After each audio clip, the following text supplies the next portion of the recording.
નમસ્કાર મિત્રો,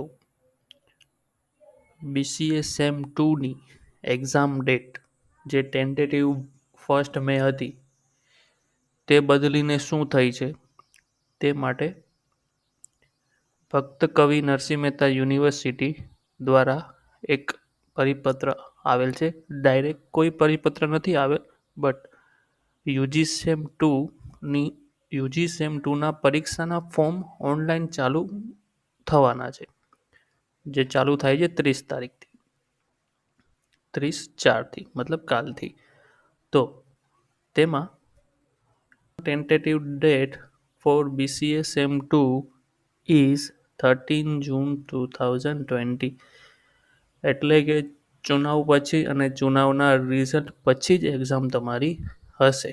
જે ફર્સ્ટ ડેટ હતી 1 મે એ તો નથી જ. શું કામ કે રેગ્યુલર આ જે ફોર્મ આ એક ટેબલ છે તેમાં લખેલું છે 30 તારીખથી ફોર્મ સ્ટાર્ટ થશે અને 6 મે સુધી સ્ટાર્ટ રહેશે.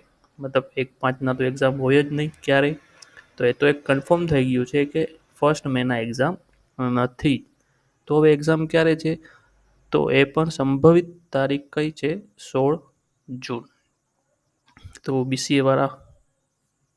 BCAના સ્ટુડન્ટ બધા હજી એક મંથ તમને મળેલ છે, તો હજી રીડિંગ કરશું આપણે વધારે, આખું કોર્સનું એક રિવિઝન કરી લેશું. ફર્સ્ટ સેમની જેમ ફરીવાર સેકન્ડ સેમમાં પણ સારા માર્ક્સથી આપણે પાસ થશું. Thank you.